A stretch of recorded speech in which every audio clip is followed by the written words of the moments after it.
Hi and hello, and thank you so much for tuning in. And if you are new, welcome to my channel. My name is Preeti Rao and I am both a real estate and a mortgage broker for close to 20 years. Now, have you noticed over the past 5 months, rents have actually been going down? Tenants, real estate agents, landlords, they have all observed this change. And finally, months later, miraculously, Urban Nation catches up and are like, hey, you know what? Rents are going down in the GTA. They're not up anymore. They're actually going in the downward spiral. It's always amazing when extremely expensive consultants suddenly discover something that people who actually do the work day in and day out, who talk to real people with real problems, already know. So the question is, why is this happening? Get ready to dig in. But first, you know the drill. Make sure to hit like, share, subscribe, and that bell icon. It gets me motivated to keep you up to date with everything real estate.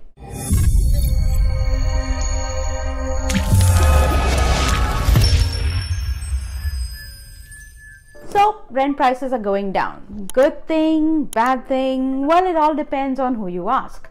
Now, when we talk about rent prices going down, we're talking about rent for new units. New units in the GTA, mostly throughout all of South Central Ontario, and according to Urban Nation, it's down by 1.5%. But I guarantee you it's more. And for the rest of the GTA, they're thinking it's down over 7%. So the question still stays, how is that possible, especially when there is a housing shortage, especially with huge influx of new immigrants we've observed over the last 2.5 to 3 years. Something like 2 to 3 million people have come to Southern Ontario in just the last 3 years. And these numbers are astronomically large. So why would rents fall? Because first of all, bunch of those people who arrive in Canada for the last 2 years are international students. And international students regrettably and sadly get stacked up like cord wood in people's homes. 4 people in a tiny suite in a student housing in Kitchener or Waterloo, or stocked up like 15 people sleeping all over the house in some sections of the GTA, because they cannot single-handedly afford a $2,600 a month for a condo on rent. See, a few years ago, they did, because back then, the huge number of them that were arriving were from China and Hong Kong, from affluent families who came here to Toronto to go to the university. But that has changed. It's now a lot of people going to community colleges, and they're not wealthy. Those families scrap up the last dime to come here. They cannot afford $2,600 a month. Secondly, the next question as to why rents are falling: unemployment and the bad economy is surging. People can't afford the rent when they are unemployed and they have to choose rent or food. It's very, very unfair, I know, but it is today's reality. If you're unemployed and you have a $2,600 a month payment on a condo, what choice do you have? You give up or you go back to your mom and dad if you can. If you can't, you might move in with someone else, or you might find a roommate. God, you may even need to find 2 roommates. Or you might go to someone else's place and give up your place altogether. Become a roommate in someone else's house. Or even worse, you might couch surf because you're unemployed. So what exactly are you going to do?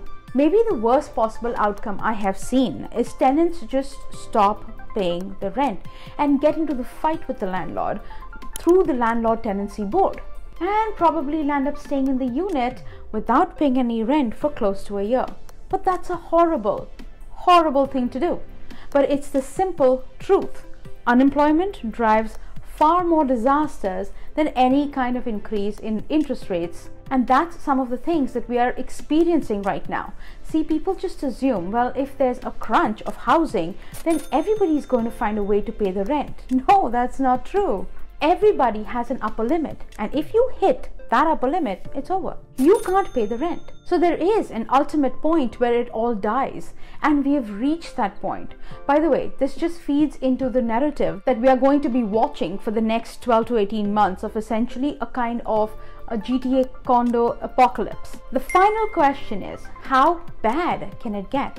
I think bad, but I don't know really what kind of final answer will be there. There are two possibilities really. Government intervention, which I really hope and pray will never happen, because this is a mispricing problem.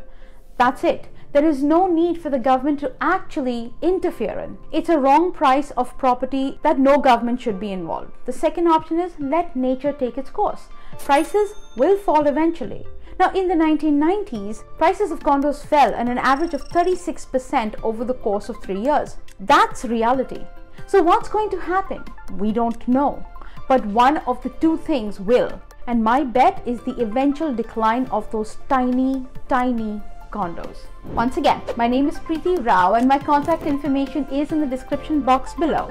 Make sure to hit like, share, subscribe, and that bell icon so you don't miss any future videos. Thank you so much for watching, and don't forget to call me because I hold the key that opens the door to your dream home.